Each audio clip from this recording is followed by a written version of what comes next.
میرے پاس ایک بچی آتی تھی علاج کے لیے، اب تو ماشاءاللہ بالکل ٹھیک ہے، 16 سال کی بچی تھی، فورسز میں ان کے والد تھے اور اچھی پڑھی لکھی فیملی تھی، بچی بڑی خوبصورت تھی، 3 بہنیں تھیں.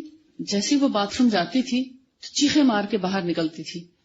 اب اس کو یہ نہیں معلوم تھا کہ کوئی دعا بھی ہوتی ہے باتھ روم جاتے وقت پڑھنے کی، کیونکہ گھر میں پردے وغیرہ کا کوئی اہتمام نہیں تھا، سر کبھی ڈھانکا نہیں تھا، ناخن بھی اچھے خاصے بڑے رکھے ہوتے، نیل پالش لگی ہوئی اور خوشبو بھی ہر وقت لگا کے رکھنا، اور باہر جیسے مارکیٹ میں بھی جانا تو اسی طریقے سے، گھر میں تو اسی طرح.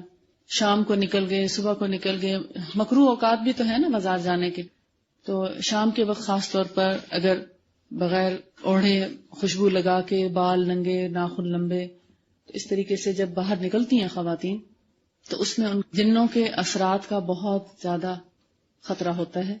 رسول اللہ صلی اللہ علیہ وسلم نے خاص طور پر منع فرمایا شام کے وقت باہر نکلنے سے کہ اپنے بچوں کو بھی روکو، خود بھی اور بچوں کو بھی روکو، کیونکہ شام کے وقت شیاطین پھیل جاتے ہیں، اور جب شیاطین پھیلتے ہیں تو پھر وہ حملہ بھی کرتے ہیں، کیونکہ شیطان ہے انسان کا دشمن. اب وہ جو لڑکی تھی باتھ روم جاتی، چیخیں مارتی، جب واپس آتی تو کہتی مجھے درد ہو رہا ہے نا، مجھے کوئی مارتا ہے. تو کہتی تھی پہلے ماں باپ نے سمجھا ایسی بچی ہے، ہمیں نا شاید مذاق کر رہی ہے ہم سے، لیکن جب واپس آنا اس نے شیورنگ ہو رہی ہونا اس کو، اور پھر ان کو یقین آ گیا. ماں باپ نے دیکھا تو باقاعدہ ناخنوں کے اس کے نشان ہوتے تھے جسم کے اوپر. یعنی اچھی بھلی بچی اندر جاتی ہے تو جیسے سلیو لیس پہنی ہو تو صاف نظر آ رہا ہوتا ہے، تو باقاعدہ اسے لگتا تھا جیسے کسی نے ناخن مار کے اس کو چھیلا ہوا ہے، خون نکل رہا ہوتا تھا تازہ تازہ.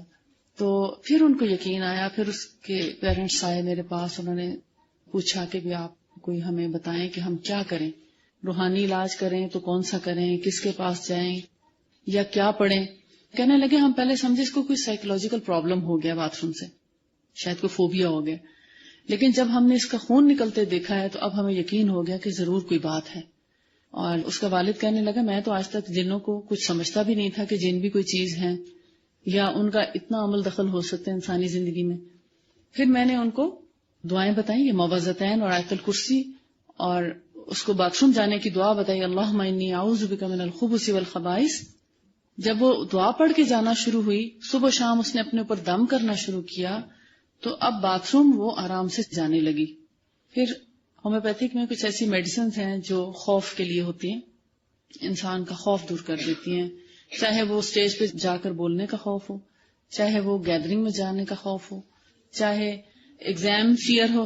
ایگزام فیئر ہوتا ہے، ایگزام سے پہلے انسان نروس ہو رہا ہوتا ہے، ہاتھ پیر ٹھنڈے ہو رہے ہوتے ہیں، کانشیس ہو رہا ہوتا ہے، یا اندھیرے کا خوف ہو، یا بجلی کی گرج چمک کا خوف ہو، یا روڈ کراس کرنے کا خوف ہو. مطلب کتنی قسم کے خوف ہوتے ہیں نا، فوبیاز جیسے چھپکلی کا خوف ہو، تو ان سب کا بہت اچھا ٹریٹمنٹ ہوتا ہے. میں نے اس کو وہ میڈیسن بھی ساتھ میں دی، تو الحمدللہ وہ پہلے تو باتھ روم بہت ریلیکس ہو کے جانے لگی، اور پھر کچھ دنوں بعد اس نے کہا کہ ایک بابا الماری سے نکلتا ہے اور پھر وہ مجھے مطلب مارنے کی کوشش کرتا ہے. تو اب کسی کو وہ بابا نظر نہیں آتا تھا. پھر اس نے کہا کہ میرے اوپر چڑھ کے کھڑا ہو جاتا ہے، اور جب میں اس کو دیکھتی ہوں تو چھت سے اوپر اس کا سر جا رہا ہوتا ہے. تو اب وہ اتنی بولڈ ہو گئی، کہتی اب جب بابا آتا ہے تو میں اس کو دھکا دے دیتی ہوں.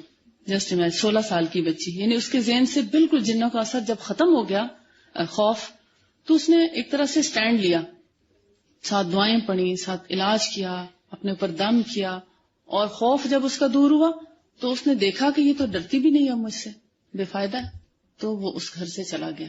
یعنی اس کو ایکچوئل اس کو فیل ہونے لگا. ایک تو تھا نا پہلے ڈرتی تھی کہ کوئی ہے جو مجھے ادھر مارتا ہے، کوئی ہے جو مجھے نظر نہیں آتا تھا، لیکن آہستہ آہستہ وہ ایک انسانی شکل میں اس کو نظر آنے لگا، اور پھر وہ اس کو دھکے بھی دے دیا کرتی تھی، اور آہستہ آہستہ وہ الحمدللہ بالکل اس سے خود ایک 16 سالہ بچی نے اپنا علاج کیا اسی دم اور دعا سے. یہ میں نے ایک مثال آپ کو دی ہے کہ آپ تو 16 سال سے زیادہ ہیں ایج میں، آپ خود اپنا کر سکتی ہیں. اگر آپ کے گھر میں کسی بچے کے ساتھ، کسی بڑے کے ساتھ کوئی پرابلم ہے تو آپ اس کا بھی علاج کر سکتی ہیں، اس میں کوئی حرج نہیں. اگر آپ خود صبح شام کی دعائیں پڑھ کے اور نماز کی پابندی کرنے والی ہیں، اللہ پر یقین رکھنے والی ہیں، تو آپ کو کسی دم سے انشاءاللہ کوئی نقصان نہیں پہنچے گا، اور کبھی بھی جنوں سے آپ ڈریں گی نہیں انشاءاللہ. ٹھیک ہے، جس کے دل میں اللہ کا ڈر ہو اس کے دل سے سارے ڈر دور ہو جاتے ہیں، اور جو اللہ سے نہیں ڈرتا پھر سارے چیزیں اپنا اثر دکھانے لگتی ہیں، اور پھر بہت سے چیزوں کا خوف جو ہے وہ ہمارے ذہنوں میں سمانے لگتا ہے. صرف اللہ سے ڈریں، اور آج کے بعد کبھی شیطان سے نہ ڈریں. شیطان ہم سے کمتر پیدا کیا ہے اللہ نے، کیونکہ وہ اللہ کا نافرمان ہے. ہم اللہ کے فرما بردار ہیں. اللہ نے ہم کو عقل و شعور دی، اور سب سے بڑی نعمت قرآن دی، اور اس کا بڑا احسان ہے کہ اس نے ہمیں مسلمان بنایا. اس بات پر ہر روز شکر ادا کیا کریں کہ اس نے ہمیں مسلمان بنایا، اس نے ہمیں انسان بنایا، اور اس نے ہمیں قرآن جیسی نعمت دی. اس بات پر اللہ کا بہت شکر ادا کریں. جتنا آپ شکر ادا کریں گی اللہ تعالیٰ اتنا زیادہ آپ کے اندر ایمان کی مٹھاس پیدا کرتا جائے گا، اور آپ کو صراط مستقیم پر چلنے کی سعادت عطا فرمائے گا، اور آپ کے پاؤں کبھی نہیں ڈگمگائیں گے، اور شیطان کبھی آپ کا بال بیکا نہیں کر سکے گا انشاءاللہ. کچھ لوگ کہتے ہیں نہیں دم نہیں کرنا چاہیے، پھر شیطان ایسے کرتا ہے، پھر ایسے حاوی ہوتا ہے. کچھ بھی نہیں ہوتا.